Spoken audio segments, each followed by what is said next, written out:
to be here, you do get credit for this. And you don't have to listen to what I say. You can sleep if you like, you still get credit for it. But if you do not sleep, I'm of course happy to be sharing some thoughts with you. Back in Norway, it's now 2 a.m. So if anyone falls asleep, it's probably me.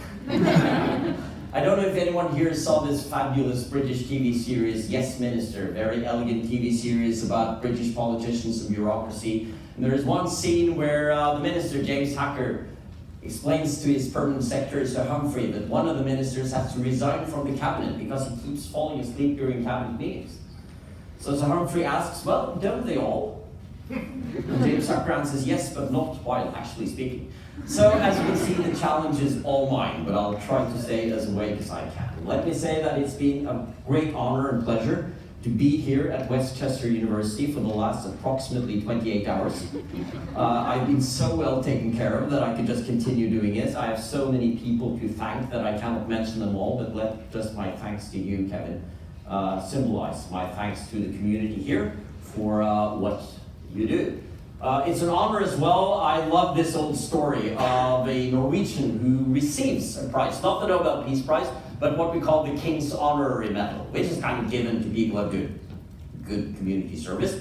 And it's normally given out by some county general or something, but after you've received it, sometimes you are invited to the royal palace to meet the king. So there's this story of a man who comes to the royal palace. He has received the King's Honorary Medal, and the king says to him, I can see you're not wearing your medal. And the guy says, yes, I thought I'd save it for special occasions. Well, to me, this is a special occasion. I guess you should be wearing it when you meet the king. But to me, it's a special occasion, so I take my tie on and everything. As you pointed out, I've been on the Nobel Committee since 1901, so I think I live pretty good. Considering that. And also my thanks also for the sort of generosity you show. One of my favorite quotes from American politics is from former Speaker of the House, Tip O'Neill, who used to say that it's nice to be important, but it's more important to be nice. So you do live up to that. Thank you very much. Now, what I'll try to do today is to talk a little bit about what the Nobel Peace Prize is. For some of you here, that will be well-known material because some of you have been in the Nobel Leadership Program in the Honors College. But even for you, I think it can be interesting to try to see a little bit of the framework around this prize. The question I want you to think about as I speak is whether it matters. Are you among those who think that the Oscars are kind of boring? I'm at least. Because I just think it's a prize. I mean, the film has already been made. Who cares if it gets an Oscar or not? Some of my favorite films ever weren't even nominated. Who cares if they get an Oscar? It's just some party for some people in Los Angeles. And you could be skeptical in the same way to the Nobel Peace Prize. Does it matter? Does it matter more that people actually work for peace, that they do constructive things? Does this medal matter? Well, arguably it does. Because it's a way to shine a light on people. It's a way to try to tell the world that this is behavior that we ought to encourage. It's a way to tell stories. Great stories of people who have had the sort of courage that inspires the rest of us. And hopefully, the story of the Nobel Peace Prize can be all of that. That doesn't mean that there aren't controversial nominees. There will be people who you think, why on earth did they get the Nobel Peace Prize? Remember some years ago, President Barack Obama got the prize. So there are many people in this audience who admire President Obama, but didn't he get it a bit too early? You could ask these sorts of questions. But that's what a prize like this has to be. It has to be controversial because it delves right into the core of politics with the message that it is important and it is possible in our world to create peace. And the last thing I say before I'll properly start, I have a very long introduction, but I have a very short lecture, so just relax. I remember my father was a politician, and when he was to give a lecture late in the evening, he would say that I am now going to speak, you are going to listen, I hope you won't finish before me. So we'll see if we can synchronize tonight. Last thing I'll say is that yes, as I'll be coming to in a second, this prize is decided on and handed out in a small country called Norway. As we Norwegians normally say, it's a country for those with special interests. It's kind of out of the way. Paul McCartney once started a world tour in Norway, and he was asked, why on earth Norway? And he says, well, it's off Broadway. And Norway is off Broadway. But in many ways, it's just a coincidence that the prize is handed out in Norway. It's because Alfred Nobel happened to be from Sweden. Sweden was in union with Norway at the time, and he decided that one of the prizes that he gave his money to would be handed out in Norway. If he'd been from Indonesia, it would have been handed out in Indonesia. It's a global prize. It's a prize that belongs to all of us. It's a prize that expresses aspirations that cuts across countries and across cultural lines. And I admire Westchester University for putting so much emphasis on learning about the Nobel Prize as something that belongs to us all. So, let's move to the actual lecture. There you have my email address where you may send complaints after the lecture. Let's see, does it work if I do this? Yes, it does! There's the Nobel Prize. Maybe one of you gets it one of these days. It's a gold medal. A maximum of 3 is handed out every year because the prize can be shared between a maximum of 3 parties. We also have duplicates in chocolate that you can buy if you come to Norway. This is the committee from last year. The kind of scared woman in front wondering, is someone taking a picture of me? Is our chair Berit Andersen? This gray old man next to her is me, and I'm the youngest on the committee. Yay!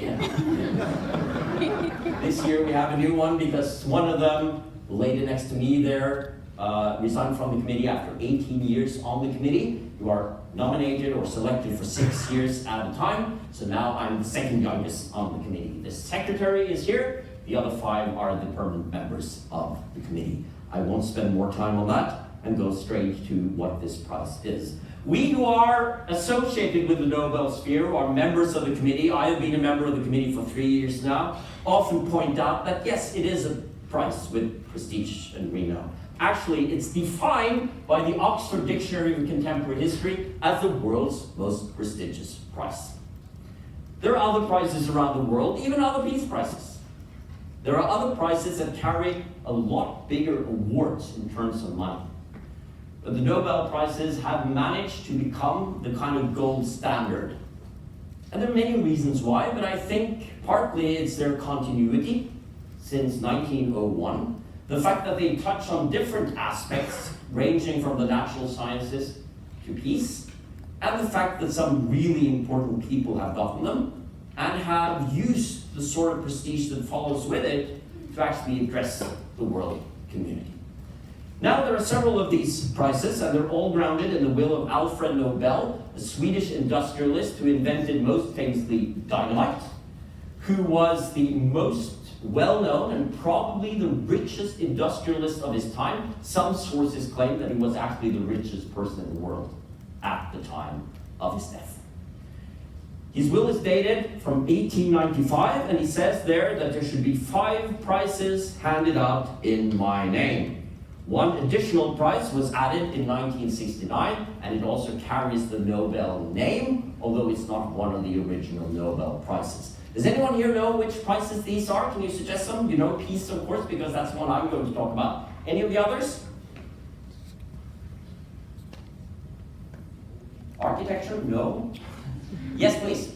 Literature and science. Literature is quite right, and you also have natural science prizes. You actually have 2 of them, most would say, arguably 3.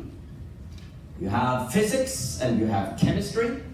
You have medicine or physiology. You have literature, as you rightly point out, and you have peace. And one that was added is the economics prize. Why on earth did a peace prize end up in Norway? Well, we don't know. Alfred Nobel never explained that. Maybe he felt sorry for us. Norway was in a political union with Sweden at the time. We were kind of the kid brother. We had a common king, but we had 2 separate cabinets. Norway was not really involved in world politics in the way that Sweden was. Norway had a very active peace community at the time. Maybe that was the reason. Maybe he just felt that it's good to, place it somewhere else. But the other prizes are all handed out by separate committees in Sweden. The Peace Prize is the one that is handed out in Norway. We have an award process that starts early in the year with a nomination deadline on February 1st. The ones that have the right to nominate are unfortunately mostly older people. They are former laureates, they are members of parliaments, they are members of government, they are members of the International Criminal Court, they are members of the International Law Institute, they are professors, associate professors, and rectors and directors of universities and peace research institutes. It's quite a long list, but it's still mostly older people. Which is why I think one of the great initiatives of the Nobel Leadership Program here is to engage students in suggesting possible nominees, and then have professors at your university hand those nominations in. Most professors and associate professors in the humanities and social sciences, you can find the list on the internet, are eligible nominators. We on the committee can also nominate, and we start our work immediately after this nomination deadline, and work from late February until early October. The nomination deadline is actually absolute, so if you come up with a name later in the year, whoops, too late. Many people have asked, why did not President Jimmy Carter get the Peace Prize in 1978, when famously Anwar Sadat of Egypt and Menachem Begin of Israel got the prize for the Camp David Accords. The Camp David Accords would never have happened without the work of Jimmy Carter. Well, it's come out later, which is technically a leak because there's a 50-year secrecy clause, but it's come out, Jimmy Carter wasn't nominated. No one had thought of that before February 1st, and then it's too late. The decision is announced on the first or second Friday of October. This year it will be the first Friday of October. It's at 11 a.m. in Oslo, which will be 5 a.m. and I've already challenged Kevin to make that an early morning class for those Nobel enthusiasts here. What? That's exciting. You can sit there and wait, and then you can dissect the decision afterwards, because those minutes right after 11 o'clock is when the Nobel Committee speaks. We are under very strict secrecy rules, so I cannot tell you a word about who is being nominated. I cannot tell you a word about what we discuss, but we tell you everything about the one we actually choose. And I can assure you that the nomination, or rather the announcement text, is one that we have worked on very carefully. Every single word there. That's our word to the world on how we this year, based on Alfred Nobel's will, have decided to give the Nobel Peace Prize. So, if you're up early, do that. It's handed out in Oslo on December 10th every year. That's the date of Alfred Nobel's death. It's also another important date. Anyone who knows what December 10th is famous for in international politics? The Universal Declaration of Human Rights. This year, 70th anniversary of arguably the most important secular text of modern times, the Universal Declaration of Human Rights. So that will be an important date in many ways. It can be given to individuals and institutions, but it can be shared by no more than 3 parties. Now, Oslo in December is kind of cold and dreary, so I sometimes wish that Alfred Nobel had died in July. But he did not. But you who are from Westchester know what it's like when it's cold. So for you, it's okay. Let us do some laureates now. Maybe some of you can shout out the name if you know who this is. This is an important man whose life we will be talking a lot about tomorrow. Martin Luther King Jr., that's quite right. Who is this? That's a very important Soviet dissident. His first name was Andrei Sakharov, right, who received the Nobel Peace Prize in 1975. In many ways at the height of the Cold War, but also at a very important turning point, namely the signing of the Helsinki Accords, and arguably the start of the thawing between East and West. Many of you will know this lady here, Mother Teresa, who received the Nobel Peace Prize in 1979. I was 13 years old at the time. I still remember the sort of impressions she made in Oslo when she humbly walked into the university hall to receive this prize, and you almost couldn't see her because she was so small. And that year there was no banquet because she wanted to give all of the money from the banquet to the poor in Bombay. Let's see if you know the next one. All of these are relatively recent in chronological order. 1984, you know not the other guy there, but this guy here. Desmond Tutu, that's right. One of 3 prizes that have actually gone to South Africa, or 4 if you count de Klerk and Mandela as 2 prizes. This is a man, a very, very brave man who died last year. His name is Liu Xiaobo, a Chinese dissident. That was an interesting price because as a result of that price, China froze most diplomatic relationships in Norway in protest over the price. Of course, we on the committee insisted we're not the Norwegian government. The Norwegian government has nothing to do with this. We're absolutely independent. But they saw this as a hostile act of the Norwegian government. And actually only a year ago, these diplomatic relations were thawed and we can again have full diplomatic relations with China. A few months later, Liu Xiaobo died. And there you have a relatively recent one of those that I've been part of. Does anyone know the name of this guy? He's from a country where they make coffee, but he did not get it for coffee. It's Juan Manuel Santos, the president of Colombia, for his work on the Colombian peace accords. And arguably that one is an example of a price that makes a difference. Because just the week that we were about to announce the price, they had a referendum on the peace accords in Colombia on the Monday of the week that we were to announce it on Friday. This was a little bit like Brexit or the American election. No one thought it would go that way. They'll never vote for Brexit. Trump will never be president. They will of course support the peace accords. They did not. It was a narrow decision against the peace accords in the Colombian people. We still gave the award to Juan Manuel Santos, and Santos himself said when he came to also to receive the prize that the peace accords survived because of the Nobel Peace Prize. So that's an example of how a spotlight from the rest of the world saying continue doing this can actually make a real difference. Before I continue, and I am getting closer to my lecture, I'll just have a few more of the older ones that you may not actually know who are. This is a Norwegian. One of you has written a bit on him. It's Fridtjof Nansen, right? Yeah, there you go. Who was a Norwegian explorer, but also a Norwegian diplomat, and not least did fantastic work in a huge famine in the Soviet Union after the Russian Revolution. Here we have an interesting one. Actually, we have two of them from 1931, both of them Americans. Nicholas Murray Butler, who was the president of Columbia University and the president of the Carnegie Endowment for International Peace. And Jane Addams, one of the way too few women to receive the Peace Prize, an early and very important feminist and community organizer and fighter for peace. We have here, you know who this is? Albert Schweitzer, who was a German missionary and doctor and also musician and composer, and a very important voice for arms reduction in the 1950s and for intercultural understanding. This is one of your favorites, and one of you, where is the one who wrote on Norman Borlaug?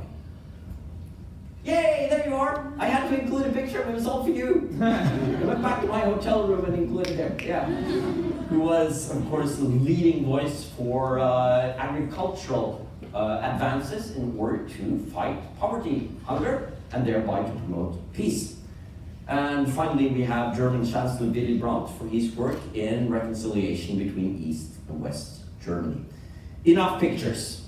A little bit of writing now. What does the will actually say? Well, this is what Alfred Nobel says. The whole of my remaining realizable estate, after I'm paid down debts and stuff like that, shall be dealt with in the following way. The capital invested in safe securities by my executors shall constitute a fund, the interest on which shall be annually distributed in the form of prices to those who, during the preceding year, shall have conferred the greatest benefit to mankind. Isn't that a great expression? The said interest will be divided into 5 equal parts, which will be apportioned as follows. 1 part to the persons who have made the most important discovery or invention within the field of physics. The next, chemical discovery or improvement. The next, physiology or medicine. The next, the most outstanding work in literature. And finally, the person who shall have done the most or the best work for fraternity between nations, for the abolition or reduction of standing armies, and for the holding and promotion of peace congresses. I'll come back to that, but that's all we have.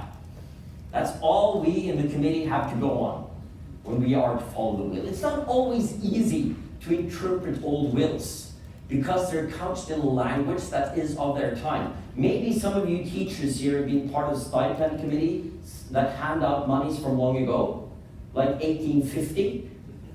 Virgins from South Chester County wanting to study in, and you're like, what?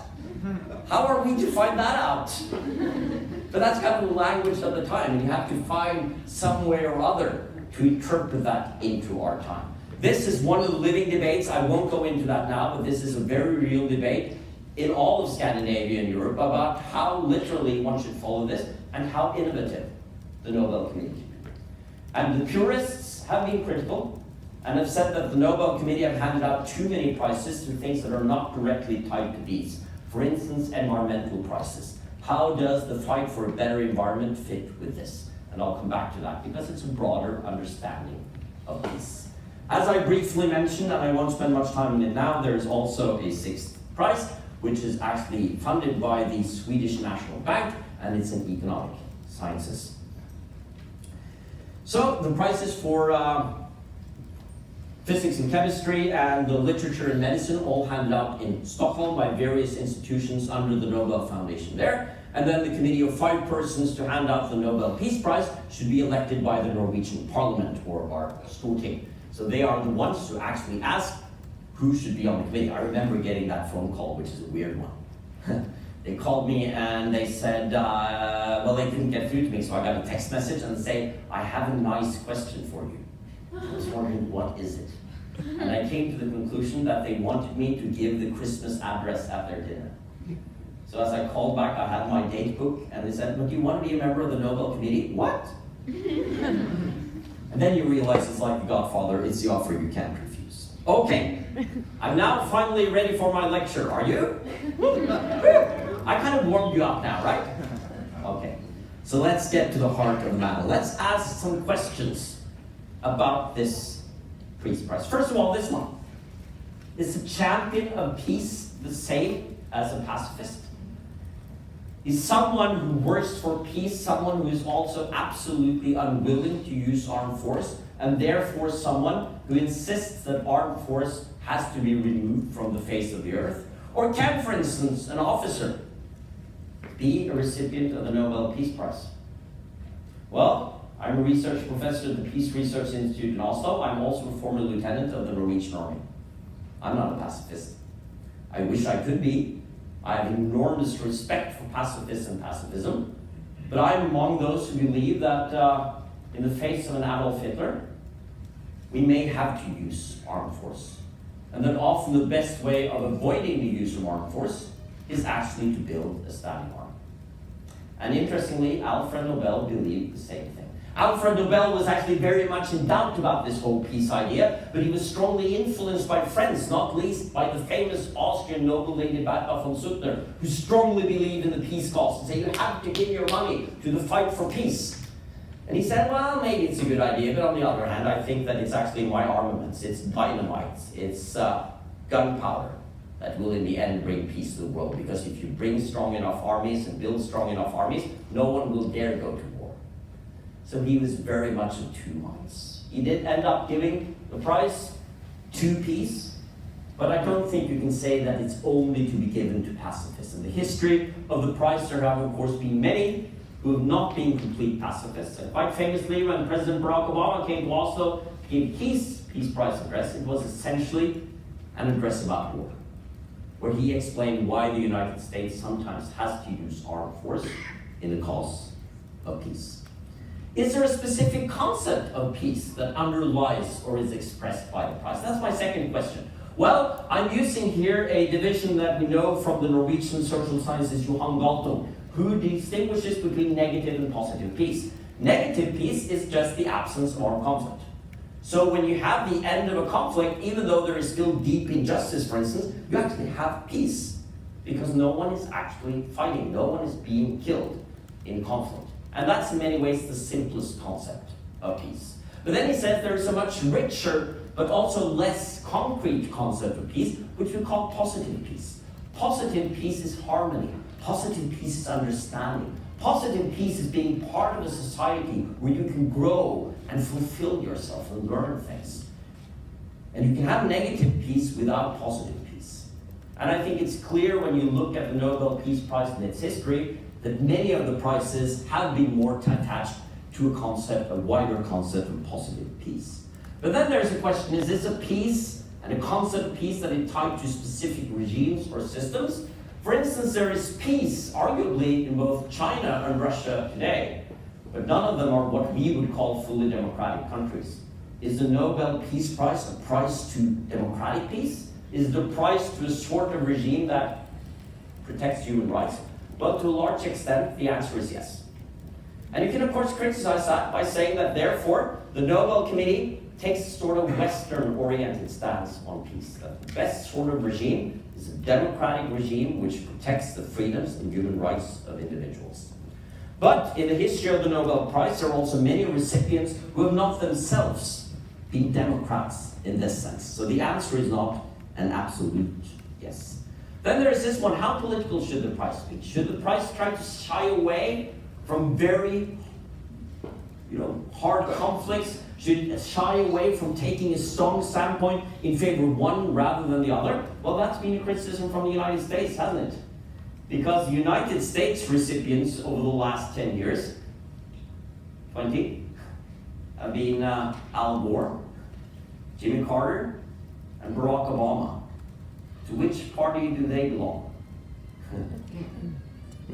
Are we kind of Scandinavians who really like Democrats and don't like Republicans? That is a criticism that has come. If the price becomes political, it takes a stand which it shouldn't take in other nations' politics. On the other hand, how can a prize like the Peace Prize avoid being political? Because it is about politics. However, it is a question that is often discussed. And finally, are the three Peace Prize criteria of the will, fraternity between nations, disarmament, and what they call peace congresses, are they equal? Should they all be fulfilled at the same time? Or is there some sort of hierarchical order between them? Let's look at those criteria together, okay? Are you ready? Yeah. I feel like I have to be like pop star. Are you ready? Yeah! Fraternity between nations. What does fraternity believe? What does that mean, the word fraternity? Brotherhood, that's right. Or sisterhood. We like it better when it's gender neutral. So fraternity between nations is a kind of overarching concept of a belief in the human race as a family. In a race that has mutual obligations, and in which we have a common wish to do no harm. There is no doubt that this comes out of an idealism of the late 19th century. It believes that we should create a world where all these differences that have divided us in previous conflict should be worked through in favor of a view where we all work together as brothers and sisters. The question has been asked, is that only between nations? Could it also be within nations? And arguably many prizes have actually emphasized that. Then there is this one, which is the abolition or reduction of standing armies. That is, of course, the most straightforward criterion. That is about traditional disarmament, to reduce the availability of the means to fighting violent conflict. Now, does anyone here remember who got the prize just a few months ago? That was the international campaign to abolish nuclear weapons. And the idea is to remove nuclear weapons from the face of the earth, which is the only way in which we can be sure that they'll never be used. Of course, this is met with strong resistance, among other things, from the Norwegian government, which is part of NATO, and part, of course, of NATO's atomic strategy. But the job of the committee is to stand for these overarching ideals, and we say that this ideal is very much in line with the will of Alfred Nobel. And then finally, we have this one, which sounds kind of old-fashioned. It's what we're doing here now, isn't it? We're having a peace Congress. That was very popular at the time. More or less annual peace congresses where well-meaning people from all over the world, including a lot of international lawyers, tried to build meeting places and places for development of ideas. And the idea was we need more of this. We need more talk, we need more dialogue, we need more inventive thinking about peace. And what we have concluded in the committee is that all of these three have to be put side by side. We cannot every year fulfill all of them, but we should try the best we can to address at least one of them every year. This means that a lot of different conceptions of peace are expressed through the Nobel Peace Prizes. We have disarmament. We have negotiations to end or mitigate war. We have pacifist opposition to war and what we often call peace education. That we need people in our world to remind us of the ideals of peace. Jane Addams, whom I just showed you, is an example of exactly that. We have humanitarianism, which has been supported at several points. Norman Borlaug could be an example of exactly that. fact that you help people to overcome poverty and hunger, and that's a part of the fight for peace. We have human rights expressed many times. I showed you Andrei Sakharov, I showed you Desmond Tutu, I showed you Liu Xiaobo. Fight for the basic human rights that were expressed in the 1948 Declaration.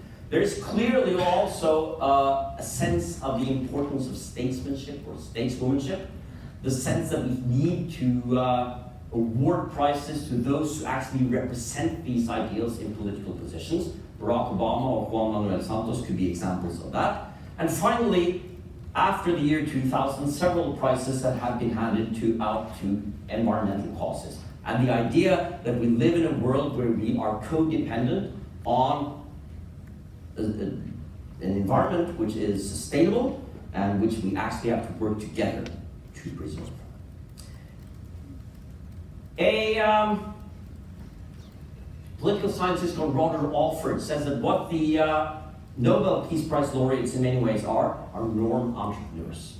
They are people who build norms, who say that this is something we need to fight for. They try to make them popular, they try to put them into law, they try to convince politicians that this is what we have to do, and if you do that long enough, it becomes a norm. What happened in this country in October of last year? Harvey Weinstein. Me Too, right? And that's an example of a point where suddenly we realize, uh-oh, here's something we've forgotten to talk about. Here is something where we need stronger norms, maybe newer norms, we need new conversations. Now, only 6 months later, this has become a worldwide movement. And those who head that movement are in many ways norm entrepreneurs. They take certain norms and ideals and try to push them into the mainstream conversation. So this becomes something we all think about. Another example, which is closely related, is what we often call gender mainstreaming. To put into the mainstream ideas that we may have forgotten about before. And ask, are we actually taking these gender issues seriously? Are we thinking about them the way we should? Are we actually making them part of politics? That is norm entrepreneurship. So this is the creation and institutionalization of norms, which often goes through 3 stages. First, the emergence, where you become aware of this norm, then a wider acceptance, and gradually, in the best case, a sort of internalization. This is just what we do. I am old enough to remember when everyone smoked. I did not, but so many people did. And it was everywhere. And I remember when the idea came to outlaw smoking in restaurants, and people said, it's impossible. You can't do that. No one will ever go to a restaurant again. You need to smoke. What kind of a moralist are you? But then, of course, all the health advice came, and you can see this is probably a good thing. A lot of restaurant workers said that would actually make our day much better. So it started being accepted. And city councils, and states, and countries started enacting this. And then something interesting happened.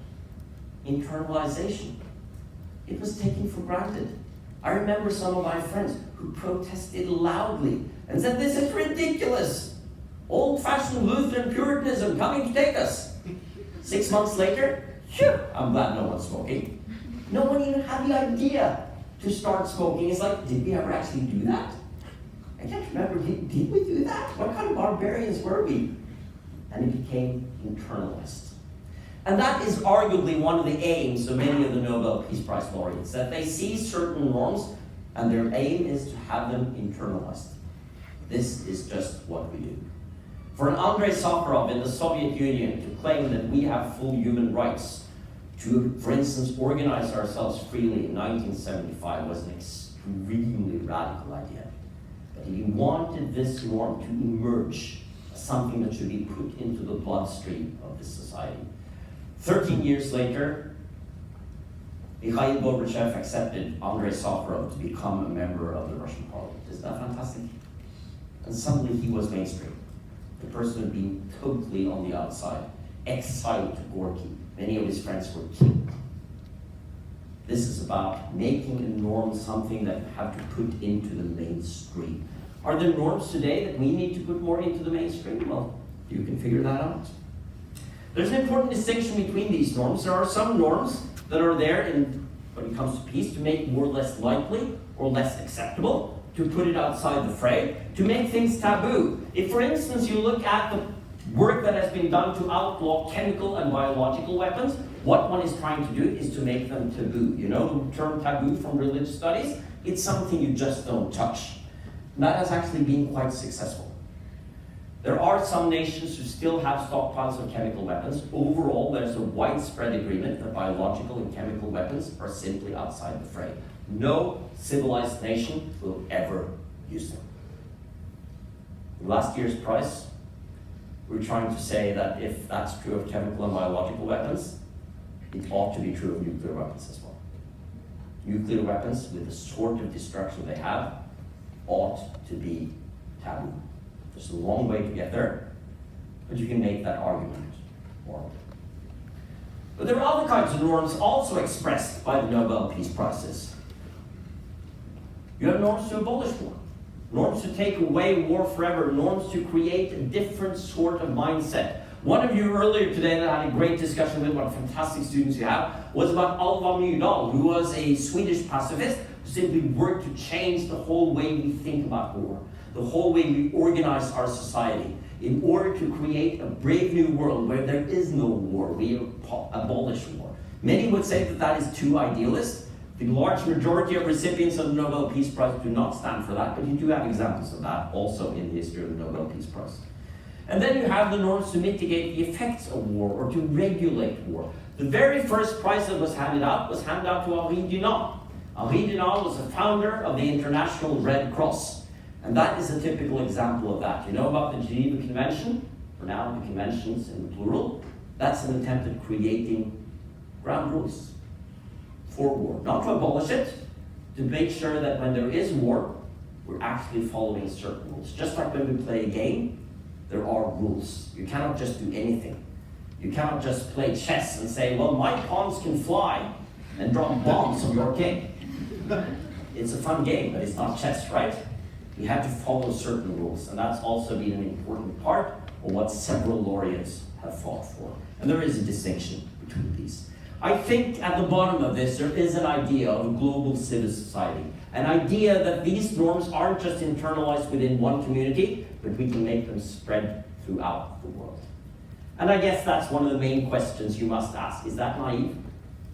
For instance, the idea of individual human rights, freedoms for the individual, the sorts of things that Andrei Sakharov or Desmond Tutu talked about. Is this possible all over the world? The ideals that Liu Xiaobo said that he wanted to see in East China. Is it naive to think that the Communist Party of China will say, okay, we'll now open up for multi-party democracy, freedom of speech, free newspapers?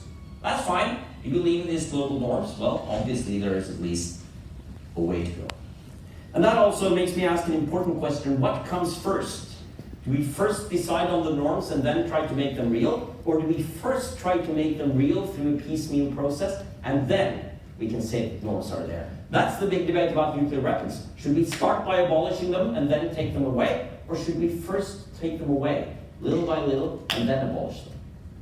Last year, the Nobel Committee said, let's start by abolishing them and see what happens. Others say that that is way too naive. And that leads me to the heart of my presentation, which is also, I'm happy to say, the ending of my presentation. And that's an attempt, inspired by our Nobel Leadership Program, to say what kind of leadership ideals are actually espoused by the prize and its winners. Many academics would say that this one comes first. The Nobel Peace Prize, in spite of all the differences over the years, generally represents what we often call a liberal internationalism. This is not liberal in the terms of liberal or conservative, but it's liberal in the broad sense of a belief in an open society with movement of people, with free trade, with institutions that work across boundaries, where we have dialogue, where we have diplomacy, where we have international institutions to help us do this. This may be the most important common thread that runs through so many of these prizes. Therefore, they express a trust in institutions. And you know that in your country, that is something that is quite fiercely contested. There is a new National Security Advisor of the United States now acceding to that post, who definitely does not believe in the United Nations. He believes that that is not an institution that works to the best of American interests, and he believes it's an institution that wastes a lot of money and where they essentially just sit and talk and talk. He famously said that you can remove 10 stories from the United Nations building in New York City and no one would notice the difference. I can assure you the tourists would, but still. Because there's nothing really going on there. And I understand that argument, it's an important argument. In many ways, the United Nations is not working the way we would like to, but there is no doubt that the ideal expressed by the Nobel Peace Prize is one of belief in such institutions. Sure, they're not perfect, but they're the best we have. And actually, the 100th anniversary of the prize in 2001 was the year when the prize was given to the United Nations. I would say that there's a balance between idealism and realism. There is the sort of idealism expressed in the prize given to the international campaign to abolish nuclear weapons, but it's also clearly a prize that takes into account that you have sovereign nation states that have to work out their differences. If you look at the announcement last year, it starts by giving the prize to the international campaign to abolish nuclear weapons, and it goes on to say that we know that this has to happen through difficult negotiations, balanced reduction of weapons, continuation of the Non-Proliferation Treaty. We know that this won't happen like this. There's a strong sense of realism in a number of these prizes. Human dignity and basic human rights emphasized again and again and more as we get closer to our own time. There's the ideal of reconciliation of former enemies actually coming together. One of the most touching prizes of all is probably the one in 1993 to Nelson Mandela from South Africa, but he did not receive it alone, did he? Many of you at this school have been to South America and Africa. Some of you are going just in about a month's time. It was shared with Frederick Willem de Klerk, who was the president of apartheid South Africa. Was it right for him to receive the prize? To receive that kind of honor when he had been a president of such a repressive regime? Well, a very strong message of many Nobel Prizes is that often it's the ones who have made the worst mistakes who are the ones who can turn around. They are the ones who can say, we give this up.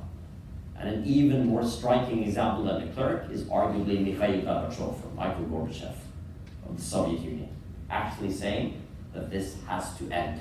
And therefore we can create reconciliation because enemies can come together and put their past behind them. Some are initiatives from the top. Mandela and de Klerk arguably are that. But one of the most interesting aspects of the Nobel Peace Prize is that it's often given to initiatives from the bottom. If I may be personal very briefly, the first prize that I was part of in December 2015 was the one that we gave to an unknown group of people from Tunisia, an Arab country where the Arab Spring started. You know about the Arab Spring, the hope for democracy in the Arab countries? Protests against authoritarian regimes and corruption. But then you got the slide back into authoritarianism. In Egypt, you got the terrible war in Syria. You got the recurring problems in Libya after the invasion there. The war in Yemen. And Tunisia was about to slide into the same kind of civil war. What happened was a number of civil society organizations, regular people like you and I, decided to create a dialogue forum, which was to be inclusive of all the political parties alongside civil society organizations in all of Tunisia to secure that we use this moment to write a new constitution and that everyone takes part in the writing of this constitution. And they succeeded. And arguably it wouldn't have happened without these civil society organizations that included the employees' unions and the employers' organization together doing this. It's an initiative from the bottom. It's people like you and I saying, we have to, unless we are to slide into civil war. Are there things like that happening in the United States now? Arguably, you could say.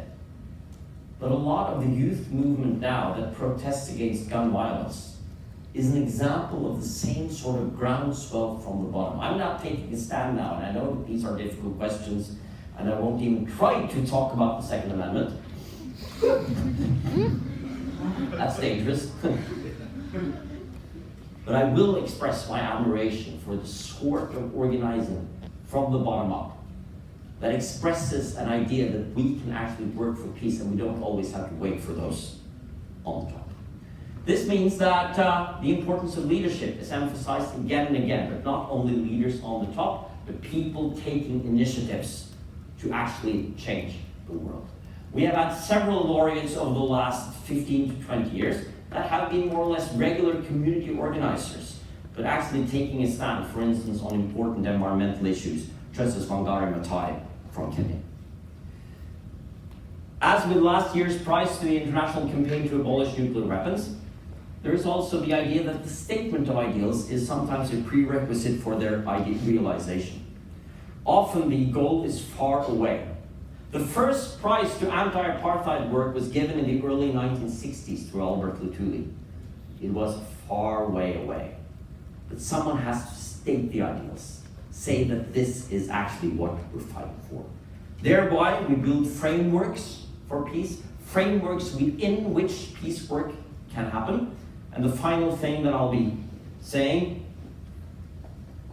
we do something that psychologists know a lot about, namely perform positive reinforcement. What is positive reinforcement? Well, positive reinforcement is to tell people who are doing something good, but who don't know whether other people are appreciating it, that it is actually good. Several of you here study education. You will know that for kids who struggle in school, the best thing you can do to turn their situation around is to tell them about the good things they're doing, is to encourage the things that are excellent, is to tell their parents that, you know, your son, he has a real talent. For many of them, it's the first time that they've been told that there is something good that they're doing. And that, to most people, motivates so much more than being told that what they're doing is wrong. And as I told some of you earlier today, a few days before we announced the Nobel Peace Prize to the Tunisian Dialogue Quartet, I read an article in the New York Times where a number of Tunisians said, have you forgotten us? We are actually trying to avoid what is happening in the rest of the Arab world. Is anyone paying attention? And I was thinking, yes, we made the right choice. Because through this prize, we can encourage good work and say, yes, it's good. Yes, you should be doing more of it. Yes, it is possible. I'll end with a story I told at the Nobel banquet a bit more than a year ago, because the vice chair's job is to give the banquet speech. You're a bit nervous because you have the king and the queen, the prime minister, Nobel laureates, ooh. And everyone who wants to be at the banquet is kind of, ooh, it's prestigious. So I told this story about how much people want to be there, and of course you are right here, right now, about the guy who gets tickets for the World Cup finals in soccer. To us Europeans, that's pretty big. That is arguably the biggest event in the world in sports. Even bigger than Villanova, right? So this guy gets as a gift, he gets a ticket for the finals, and it's in the middle of the main stand. He's just amazed, I get this ticket, it's fantastic. So he sits down, the game starts, and there's a vacant seat next to him. And he goes, is that true? Is there someone not using their ticket for the World Cup final? So he asks the next guy, is that true? Is actually this seat free? And he said, well, it's a sad story actually, because I was supposed to be here with my wife, but she passed away recently. It's the first time I'm out without her. It's sad. And the guy says, I'm so sorry to hear that. My condolences. But didn't someone else want the ticket, like a neighbor or a family member? No, they're all at the funeral. I hope you didn't now realize that you were supposed to be somewhere else. But anyway, I thank you warmly for your attention, and I'm ready for questions. Thank you.